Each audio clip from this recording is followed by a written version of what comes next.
बोलने में असुविधा होगी।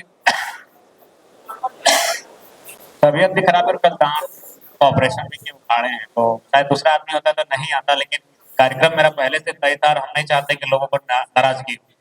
कोई भी नहीं आता झारखंड का, कोई भी लीडर कल रात को अपना दांत उखाड़ रहा हो और आज भाषण देने आए, ये संभव नहीं। तो चूंकि ये मेरा कार्यक्रम पहले से था, इसीलिए हम आए हैं और आपका आशीर्वाद, आपकी उम्मीदें हैं। तो आज के इस कार्यक्रम की अध्यक्षता कर रहे सभा अध्यक्ष महोदय, संचालक महोदय, अखिल भारतीय श्रोत्रिय ब्राह्मण महासंघ परिवार के तमाम पदाधिकारीगण, तमाम सदस्यगण, आपका आशीर्वाद एक साधारण सा युवा राजनीति की रणभूमि में कदम रखने जा रहा है। आपके आशीष, आपके आशीर्वाद की आवश्यकता है। आपको नमन करते हैं, वंदन करते हैं। आज के इस कार्यक्रम में उपस्थित हमारे पार्टी के तमाम पदाधिकारीगण, तमाम सदस्यगण और हमारे नारी शक्ति के रूप में पदस्थापित हमारी बहनें, हमारी दीदीगण, और आज के इस कार्यक्रम में सम्मिलित तमाम हमारे अभिभावक, हमारे मित्र, हमारे साथी, हमारे नौजवान, सभी को नमस्कार करते हैं, वंदन करते हैं, झारखंडी जोहार करते हैं। जब आज से 2-2.5 साल पहले इस आंदोलन का आगाज हुआ था, तो हमें भी नहीं लगा था कि हम लोग इतना जल्दी यहाँ तक आएंगे। और सही बात है, कोई भला यकीन कैसे कर सकता। राजनीति में अपने आप को स्थापित करने के लिए, अपनी एक मामूली सी पहचान बनाने के लिए लोगों को एक दशक लगता है। हम लोग 2 सालों में पहचान नहीं बनाए, केवल राज्य में नहीं, इस राज्य के बाहर में, पूरे भारत देश में चर्चा है। चर्चा रहने का कारण यह है कि इस बार भारत देश में लगभग 543 लोकसभा की सीटों में 8000 सांसद प्रत्याशियों ने नामांकन पर्चा भरा था। उसमें अगर इंडिपेंडेंट और फर्स्ट टाइम चुनाव की बात कहिएगा तो सबसे अग्रणी लोकसभा से हम लेके आए, आपके आशीर्वाद।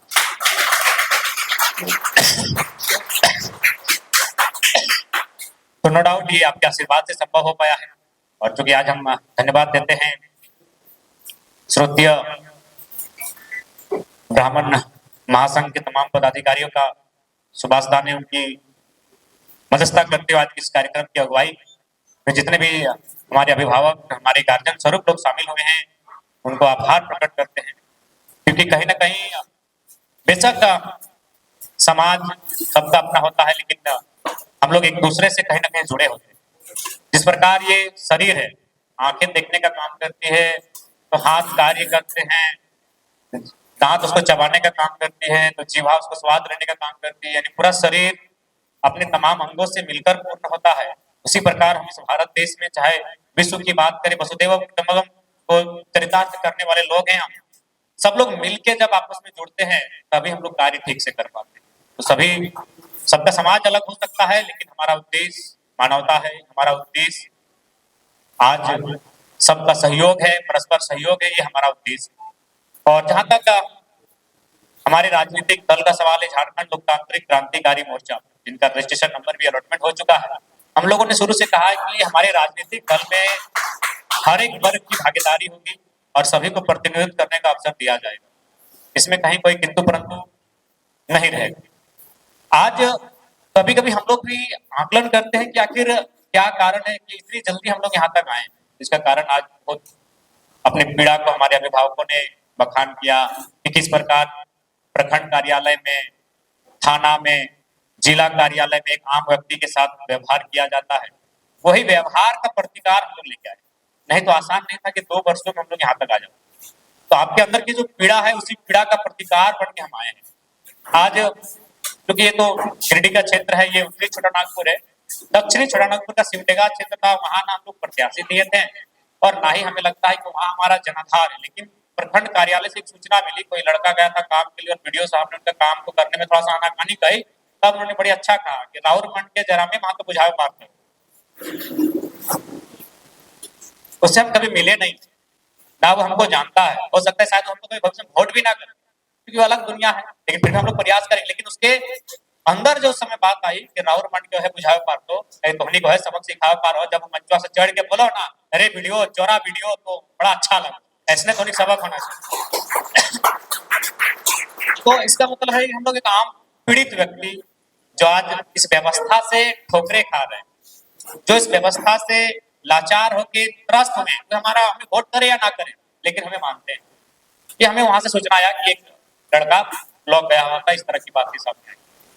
तो कहीं ना कहीं आज जो व्यवस्था हमारे इस राज्य की है, उस व्यवस्था पे अगर हमारे राजनेता काम करते, हमारे राजनेता अगर बात करते, तो आज हमें यहाँ आने की आवश्यकता नहीं थी। हम लोग पढ़ने वाले लिखने वाले सभी छात्र हैं, जितने भी हमारे केंद्र पदाधिकारी आप ध्यान से देखिए, सब जो बैठे हैं, चाहे राजेश जी रहे, नागेंद्र चंद्रवंशी जी रहे, धीरज झा जी रहे, चाहे हमारे रोहित दास रहे, यमुना मंडल रहे, चाहे पांडे जी रहे, सभी एक हम लोग हम उम्र के हैं। यानी ये उम्र था अपने परिवार को संवारने का, अपने आप को संवारने का और अपने राज्य के बारे में सोचने का, आगे बढ़ने का। लेकिन आज हम लोग राजनीति में आने का कारण यही है कि उन्होंने हमें अवसर दिया। आज 23-24 वर्षों के झारखंड में जो दशा यहाँ के राज्यवासियों के साथ होनी चाहिए थी, आज कहीं ना कहीं उसके विपरीत हमने इस राज्य को पाया। चाहे हमारे शिक्षा के स्तर को देखा जाए, स्वास्थ्य के स्तर को देखा जाए, या हमारे रोजगार के स्तर को देखा जाए, लगातार कहीं ना कहीं सरकार की उदासीनता के कारण, यहाँ के पॉलिटिकल पर्सन, यहाँ के ब्यूरोक्रेट्स की उदासीनता के कारण आज हमारे लोग लगातार हाशिए में जाते हैं। आज गिरिडीह की अगर बात करें तो गिरिडीह में कई फैक्ट्रियां हैं, हमें लगता है सैकड़ों के तादाद में, शायद हजारों की तादाद में छोटी छोटी होंगी, लेकिन ये काम करने वाले लोग वहां जो जीएम बन के आते हैं, एचआर बन के आते हैं, सुपरवाइजर बन के आते हैं, या फिर आउटसोर्सिंग के माध्यम से आते हैं, या फिर उसको टेंडर भर के आते हैं, वे लोग कहाँ? अगर यही दशा चलता रहेगा और हमारे रोजी रोजगार में भी लोग दखल देते रहेंगे, तो हमें नहीं लगता कि इस राज्य को बनना चाहिए था।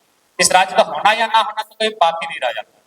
इसलिए आज हमें लगता है कि एक बार हमें एक नए सिरे से प्रयास करना चाहिए। झारखंड के जो आवाम है, उनकी जो पीड़ा है, उनकी जो सोच है, उन्हें हमें पूरा करने के लिए इस झारखंड राज्य का जो उद्देश्य है, आज भी हम कहीं भी जाते हैं तो हम पहला सवाल यही करते हैं कि झारखंड राज्य अगर बनने का उद्देश्य पूरा हो चुका है तो आप लोग हमें वोट ना करें। अगर बनने का उद्देश्य पूरा हो चुका है तो हम लोग क्यों चुनाव लड़ेंगे? झारखंड राज्य किन उद्देश्यों के साथ बना? केवल 81 विधायक बनने का उद्देश्य तो नहीं था, 14 सांसद बनाना तो हमारा उद्देश्य नहीं था, प्रत्येक 5 साल में एक बार सरकार बनाना, कभी झारखंड मुक्ति मोर्चा तो कभी बीजेपी आरसी और कांग्रेस की सरकार बनाना तो हमारा उद्देश्य नहीं था।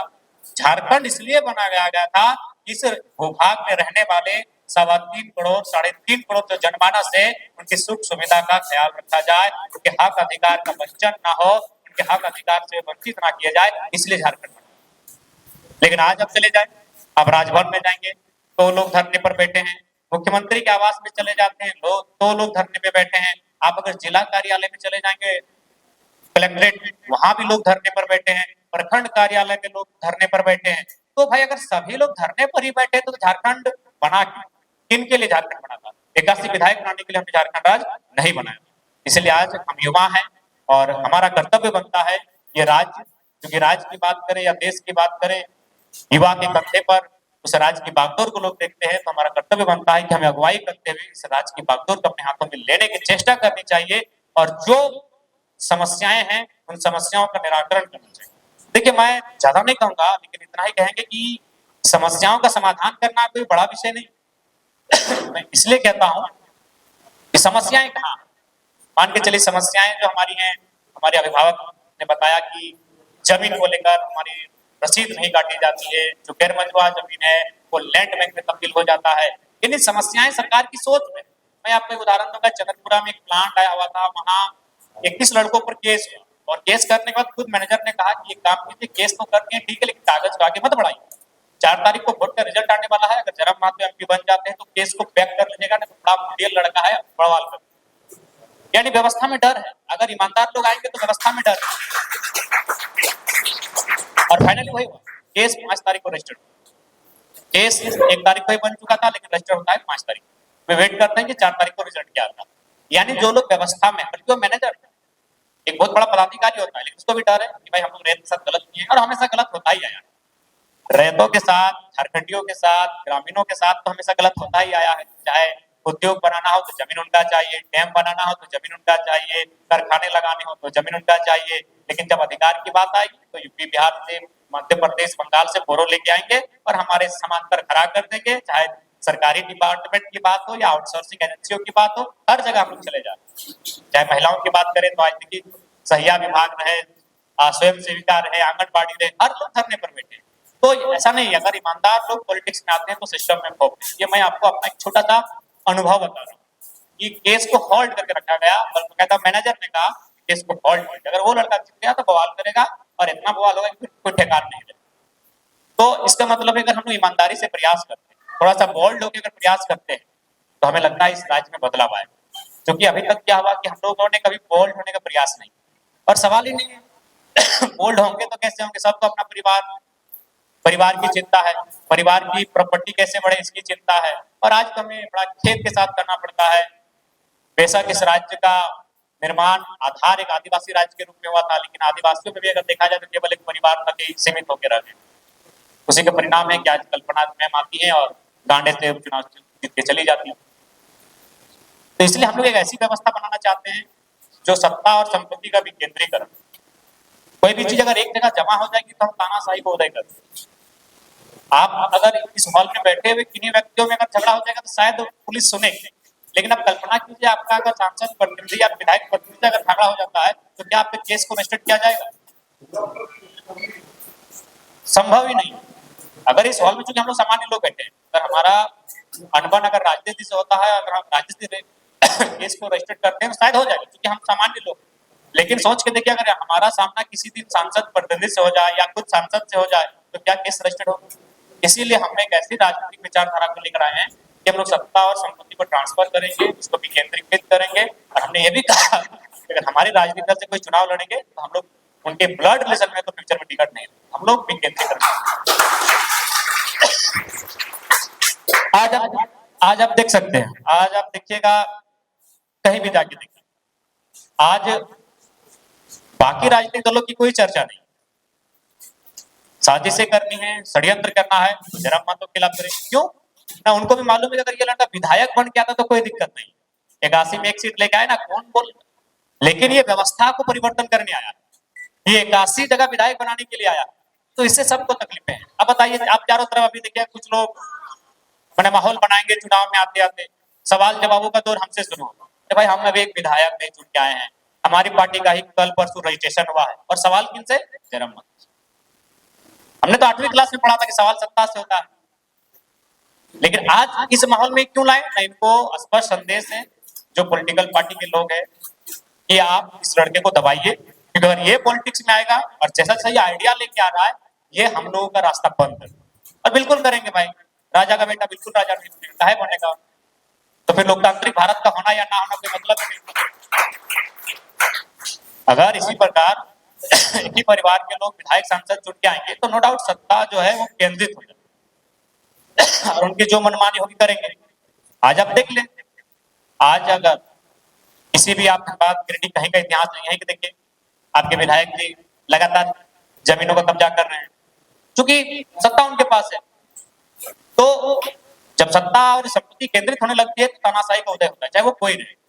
इसलिए हम लोग इन सब चीजों से परहेज करेंगे। इस राज्य को सुंदर बनाने के लिए आम व्यक्ति तक हम लोग कैसे पहुंचे, एक आम व्यक्ति, उनकी शिक्षा, उनकी दवाई, कमाई और पढ़ाई की चर्चा कैसे हो, उसकी चिंता कैसे हो, उस पर बजट कैसे पारित हो, हम लोग उस पर चिंता करने का काम करें।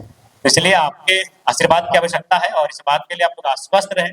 हर एक वर्ग, हर एक समुदाय का हम लोग युवा हैं और सम्मान में, मान में कोई कमी नहीं रहेगी। बाकायदा हमने तो कहा है कि इसी देश में भारत देश के प्रथम प्रधानमंत्री पंडित जवाहरलाल नेहरू हुआ करते थे।